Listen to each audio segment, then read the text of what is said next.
నేటి ఆత్మీయ మన్నా. అందరికీ వందనాలండి. అందరూ బాగున్నారా అండి? వాక్యం చూసుకుందాం రండి. మత్తయి సువార్త 10వ అధ్యాయము 32, 33 వచనములు.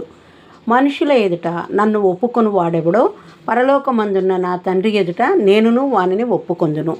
మనుషుల ఎదుట ఎవడు నన్ను ఎరుగననునో వానిని పరలోకమందున్న నా తండ్రి ఎదుట నేనును ఎరుగనందును. దేవుణ్ణి ఎవరైతే ఎరిగి ఉన్నవారుగా ఒప్పుకుంటారో అప్పుడు దేవుడు కూడా మనల్ని ఎరిగి ఉన్నట్లుగా తన తండ్రి దగ్గర ఒప్పుకుంటానంటూ తెలియచేస్తున్నారు కదా. ఇక్కడ ఒక చిన్న ఉపమానాన్ని చూద్దామండి.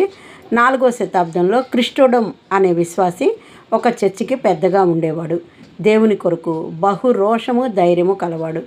ఆ రోజుల్లో రోమా సామ్రాజ్యం అధికారులు క్రైస్తవులను బహుగా హింసిస్తూ బాధిస్తూ ఉండేవారు. అప్పట్లో క్రిస్టోడమ్ యొక్క రోషన్ ధైర్యం గురించి విన్న రోమా అధికారులు అతన్ని విశ్వాసంలో బలహీనపరిచి దేవునికి సేవకు దూరం చేయాలని అతని పట్టి బంధించి చెరసాల్లో వేయించారు. ఆ తర్వాత రోమా చక్రవర్తి అతన్ని తన ముందుకు పిలిపించి క్రిస్టోడంతో, నువ్వు యేసుక్రీస్తును బహిరంగంగా విడిచిపెట్టకపోతే నిన్ను రాజ్యం నుండి బహిష్కరిస్తాను అని చెప్పడం జరిగిందనమాట. అప్పుడు క్రిస్టోడం, రాజా, నన్ను ఈ రాజ్యం నుండి బహిష్కరించలేవు, ఎందుకంటే ఈ ప్రపంచం మొత్తానికి నా తండ్రే చక్రవర్తి, రారాజు.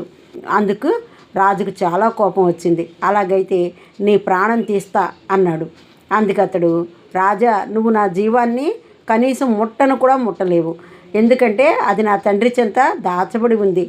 అలాగైతే నీకున్న ఆస్తిపాస్తులన్నీ బుగ్గిపాలు చేస్తానని రాజు కసిగా అన్నాడు. అందుకు క్రిస్టోడమ్ ఏమంటున్నాడంటే, రాజా, నా ఆస్తిని కూడా నువ్వు ముట్టలేవు, కారణం నా ఆస్తి పరలోకంలో భద్రపరచబడింది. అలాగైతే నిన్ను అందరి చేత చీ అనిపించి ఏకాకిని చేస్తా. అప్పుడు చేరదీసేవారు లేక, ఆదరించేవారు లేక, ఒంటరితనంతో నువ్వు కుమిలి చేస్తావు అన్నాడు రాజు. అందుకతడు, రాజా, అది కూడా నీ వల్ల కాదు, ఎందుకంటే నా స్నేహితుడైన యేసయ్య నుండి, ఆయన ప్రేమ నుండి మరణమైనను ఉపద్రవమైనను నన్ను వేరు చేయలేవు. రాజా, చివరిగా ఒక్క మాట, నేను రారాజు కుమారుణ్ణి, నన్ను నువ్వు ఏమీ చేయలేవు అని ధైర్యంగా బదిలిచ్చాడు. ఎంత గొప్ప రోషం గలవాడు ఆ క్రిస్టోడం కదండి. మనం కనీసం ఉద్యోగం చేసే చోట, ప్రయాణం చేస్తున్న రైళ్లలోనో బస్సుల్లోనో లేక నలుగురు మధ్య ఉన్నప్పుడు నేను క్రైస్తవుణ్ణి అని చెప్పుకోవడానికి కూడా ధైర్యం చాలడం లేదు మనకు. కారణం బహుశా క్రిస్టోడం దేవుని పట్ల కలిగి ఉన్న రోషం నీలో నాలో లేదేమో. ఒక్కసారి ఆలోచించుకుందాము, పరిశీలించుకుందాము.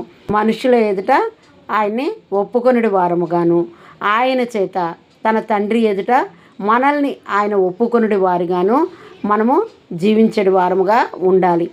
అదే వాక్యానుసారంగా మనము జీవించవలసిన విధానం. ఆయన కొరకు రోషము కలిగి జీవించడం కనీసం నేటి నుంచైనా అలవరుచుకుందాం. అప్పుడు ఆయన నిన్ను ఎరిగిన వారై ఉండటమే కాకుండా తన తండ్రి ఎదుట నిన్ను ఒప్పుకొని పరలోక రాజ్య వారసునిగా స్థిరపరిచి ఆశీర్వదిస్తాడు. మన ప్రభు రోషం కలిగిన దేవుడు కదండి. అలాగే ఆయన యందు ఆయన వలె ఆయన ఏ విధమైన రోషము కలిగిన వారో అదే విధముగా మనం కూడా ఆయన యందు రోషము కలిగి జీవించడి వారముగా ఉందుముగాక. ఆమెన్. హల్లెలూయా.